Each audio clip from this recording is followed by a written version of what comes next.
Hello and welcome to Presence Practice with Poonam and Parker. Hey everybody. Hey Poonam. Hey, Parker. Hello. So we are naming this video For the Love of Quarantine.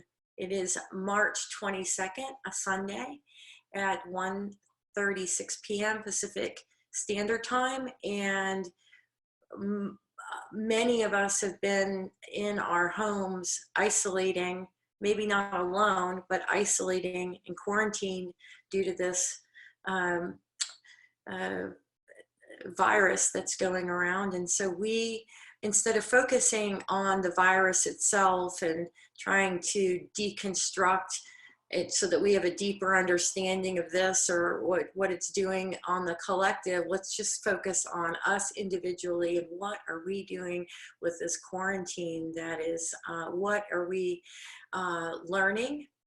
What kind of changes and how are we holding those changes? Are we moving at ease? Something is different from our typical routine. Many of us are not in our offices. We're working from home now and going out very little. And what are the opportunities? What are the good things that have been eliminated? If you're a person that goes out to eat a lot, then you get to not have all those televisions on. If you have a television, what are you, is it using you or are you using the television? If we're using the television for entertainment, what kind of entertainment are we drawing into ourselves, and what was the impulse for that entertainment? Eckhart defines a really good movie as any movie where the character arc, where the character is changed in the process of the movie, where they show the evolution, a step in evolution or many steps in evolution of a person or a collection of people. So those are, if you're looking to for inspiration when you're having your entertainment, if you're feeling drawn to inspiration, not looking for it, then see if you can eliminate anything that is a low energy, violence. Lots of media where they want to scare you. They drag the lowest of the densest unconsciousness to present to you for the day.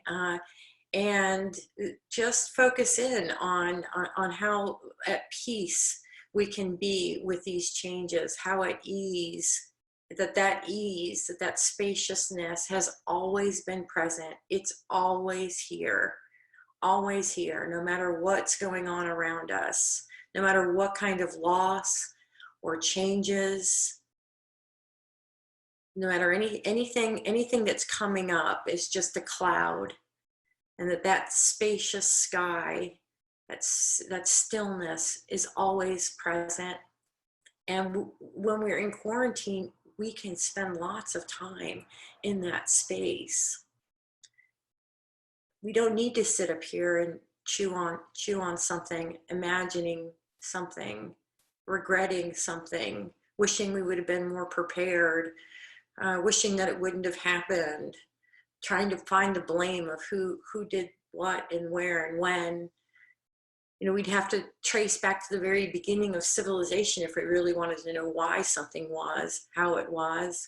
So unless we're a scientist that's inspired to find the cure for this, then what we can do is really love, embrace completely this quarantine.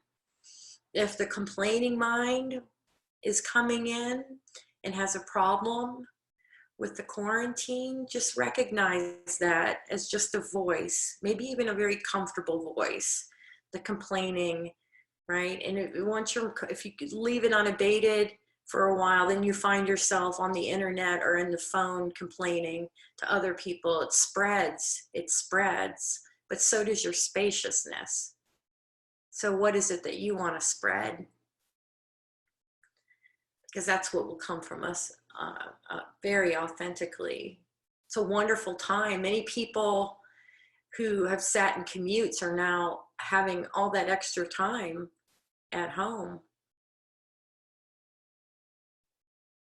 And if we're challenged, then that is where growth is being presented for us. If being in quarantine is challenging, and it has been for many people, we just did the live meditation, and we were speaking about how many people use their home as either it's a place they may have a party or entertain guests, but it's where they shower and sleep and check their email and maybe watch video games or do movies, but they're not really living in their home. I personally know people that have the most beautiful, pristine kitchens that never get used, right? And now there's life in these places. So for the love of quarantine, we recommend that we practice. There's another video that we did called Observe the Observer. Please watch that video. Let's put the link in it so we can deepen our meditation. Let's say you say, I have a meditation practice and I'm doing it for longer and all of this. How about if we move it from we're doing a meditation to becoming the meditation? So we have I'll just do it very briefly here, but I expound on it in the other video. We have this thinking mind that always wants to comment. Some are busier than other minds. And then we have the meditation mind. It's the observer who's making comments about we're in the present moment. We're not imagining the future, but we're commenting on what comes up in the present moment. And but there's the observer of the observer. We observe the observer, and that's the spaciousness. And we stay in that space that recognizes that the observer mind is saying, this meditation is going well, or this meditation is lousy, never going to get it, right? And now we're back in the everyday mind as soon as we start that complaint, or, well, this is a wonderful feeling. Well, I want to get this feeling all the time. This is blissful. That's still a chewing mind. It's just a little bit deeper. And so we move back and we become the meditation itself. And we sit in that space, and we don't need a timer for it, right? I want to say that the timer also as a tool is a great thing if you're new to meditation, because once you start that timer, you can let go of time. Now you've handed it over to this third party. So that is I don't want to say for everyone, it's not necessary. And also body movement. I hope everybody is dancing, at least maybe some sort of yoga or something that brings our heart rate up and keeps us moving. I am not experiencing the quarantine as other people are experiencing it, in terms of having all kinds of extra space throughout the day to I'd love to meditate all day long one day, but this is true for many people where their whole schedule is upside down. Couples that are working together, and there may be that could be very challenging, especially if there were challenges before all this happened in the relationship. That might all bubble to the surface. So if we can spend some time developing our relationship with not doing, then the quality of all of those interactions will benefit. And not because you're doing it, just because that's the space that you're in. That's the vibration that you're in. So if someone snaps at you, There's nothing in there inside of you that's magnetic, that wants to snap back or make a case or be right. You can just be okay and allow, if there's kinetic energy around us, or any kind of fearful energy, that we can let it pass right through us and be the center for spaciousness for your environment. So was I saying that we were going to do like sort of like a schedule? Here's the dream schedule. If I was in quarantine, here would be the dream schedule. I would do as I do anyway, roll out of bed, throw water on my face, sit down. Then get on the yoga mat, and I spend probably 15 minutes bent from the hips, holding my elbows and letting my head and neck dangle. And it's like that right there is its own, what they call Kriya, whole yoga. There's a couple of one specific body shape that you make that is an entire yogic practice. So then I sit for a while longer, and then move into doing very slowly, to go nourish the body with something delicious, and then return to my breath. Once an hour, take 5 minutes. There's a training that they do with when they're teaching new residents, new doctors, that I think it's called I don't want to call it the primordial. It's, I can't remember the name of it. It starts with a P, but it says to return to stillness every hour for 5 minutes.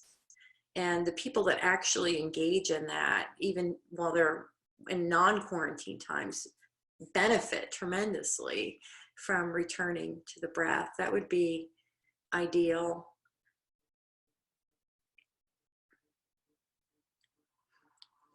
Hey, Poonam. Are you in quarantine, Poonam, right now, or are you still going into the office? Since last week, it's more like social distancing. It's not so much a quarantine, as in we try not to mingle with other people. I actually got approval from my manager, and then the office itself closed down for the next 2 weeks. So we'll have to evaluate again. My son's school has moved to virtual classrooms until end of semester, so until May. So that means they are expecting this to continue until July, August timeframe, right? So what I would say is, like for me, there is no discomfort. I actually love the fact that I don't have to go get into a car, mingle with others. Like the mind chatter is not there, right? Because when we are at work, we end up talking to others out of nonsensical things, right? So all the mind chatter has gone down. I'm alone by myself, and all I have to do is execute my work throughout the day. If there's a phone call, I need to take the phone call or host the call or what it is. People who are uncomfortable are, Eckhart had said that, is it a French philosopher, Blaise Pascal, that says man's all problems of men can be boiled down to one single thing, which is man's inability to sit quietly in a room by themselves. And this is what nature, so what the surrender that we talk about, the non-resistance or surrender we talk about, is exactly this. Blaise Pascal, maybe he projected this intention out for us into the future, that we need to learn how to be by ourselves in a room quietly, sitting on a chair, and be okay with it. And that's what the whole social distancing is about. The one thing I would say is, yeah, you socially distance, but when you go out, like there's some necessities, right? Like you have to go do your groceries. I have to do my taxes by the end of the month, or by 15th April. whatever it may be. So there are necessities to go out. I would say come back home, take off all the clothing, shower, so that there is no, if there was some infection, it just gets washed away. Alkalize your body. I drink honey, hot honey with organic apple cider vinegar. So alkalize your body. Drink alkaline water. um, L-lysine is a very good amino acid that the body doesn't produce, but it supposedly protects us against viral infections. Medical Medium, he subscribes to Vimergy.com, like whatever is prepared. He says they're very spiritual. They prepare things with a spirituality behind it, right? Like with the sense of spirit. So I have a lysine, and then antioxidants. Increase your antioxidants, because other than vitamin C, you want to increase, like have berries.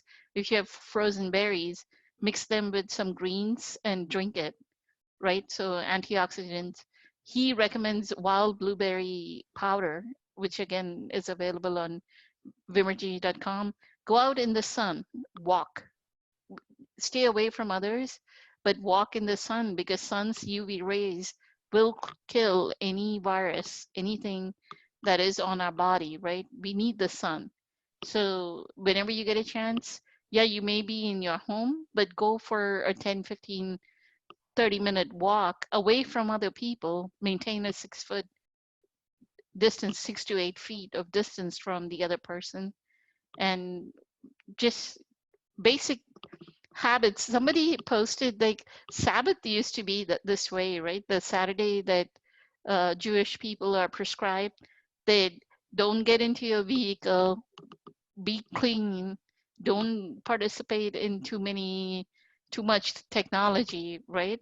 We are being forced to do that, right, Parker? Yeah, we are. And also, I love the idea of trying out. Let's say someone is experiencing boredom, their inability to sit quietly in the room. What would happen if you just stayed put? What would happen? You won't die. You won't die, but what happens if you just stay put, just sit and observe the discomfort of just sitting, and observe the story making that says that it's boring, or that there's not enough, or that something needs to get done right now, right? Just observe it. It's a wonderful opportunity for us to grow past these obstacles that are all illusions anyway, that we put up for our the ego's fear of death. That's what it's all, in the end, it fears death. That if we are unable to sit, or that if we sit quietly, we might die. You won't die. As Eckhart says, you'll come to life. And it's, it reminds me of any of the good books around cravings and around these desires, right? It's always the same counsel, is to sit with it and see what the voice is saying, right? What is the voice saying, and is it true? And then to be able to do it anyway, and see if you can be at peace doing absolutely nothing. Absolutely nothing. Sometimes you may need to dial back to just doing one thing at a time. Or And we then, just talked in group meditation about just taking a nap. Go take a nap, right? Sleep. Get 8 hours of sleep. Sleep builds our immune system so well. It'll heal our body. So take 8 to 10 hours of sleep. If it meant that, okay, I'm going to sleep 6 hours and then take a 2 hour nap, go take your 2 hour nap. That's okay, yes, right? I think all of this, and taking, I just did another video with a naturopathic doctor who was talking about the same L-lysine and vitamin C ascorbic, which is like the best kind of vitamin C that we could take. But he talked about, starving fevers and what the fever is actually saying to our bodies, that it wants to burn up pathogens that are in us. But when we're looking through the lens of Eckhart's work and through the work of other awakened teachers, what they're saying is we can go do all these things, but who knows what we'll end up doing. But bring your vibration and bring your energy to a place of spaciousness, more spaciousness than you were ever afforded before. If you are forced to hard stop, sit still, which is what's happening right now, this hard stop, sit still, and then observe. And what you're going to be attracted to doing, it will depend upon your level of consciousness. So whether or not you recognize how beautiful the planet must be right now with all the pollution calming down, what do the canals in Venice look like now that there's no traffic? For how long has it not seen traffic? Or other areas like Chernobyl. When Chernobyl happened, if you go back to Chernobyl now, we never thought we would see it thriving in nature and animals that actually enjoy the radiation. So what we get to see, something that interrupts what seems like the rote, taken for granted patterns of our day-to-day life. We could plan on possibly losing a business or losing our jobs.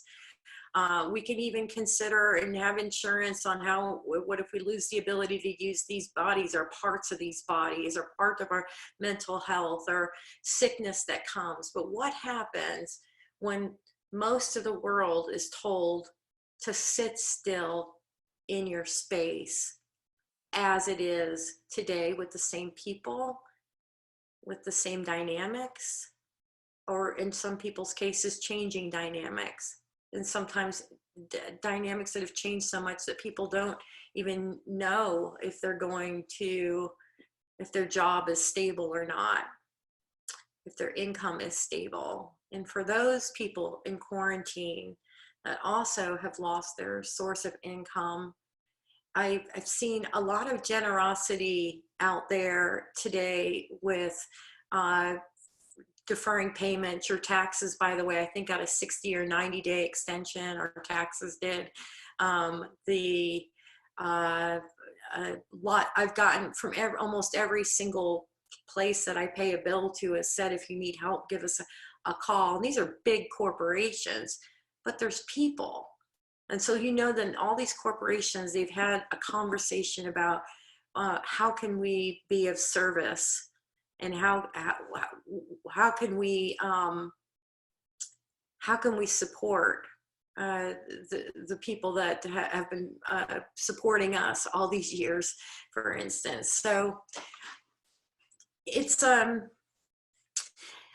we may do another one of these videos. Most of us are only a week into the quarantine with only going out for essentials, and let's hold space for and not shun the denser entities out there. Just fill ourselves up with so much spaciousness that higher order of consciousness, which is unconditional love and compassion and kindness, so that those can overflow out into the world. And we don't need a more clear manifestation of how we're all connected than a virus that spreads across the world and puts us all in our houses. We are. And so what is our state of consciousness affects people that you don't even speak to, that are around you, that are in your space. And let's hold the space for that, for all the manifestations that are out there that require some ease in the denseness. Thank you, Parker. Thanks, Poonam. Great topic. Mm-hmm.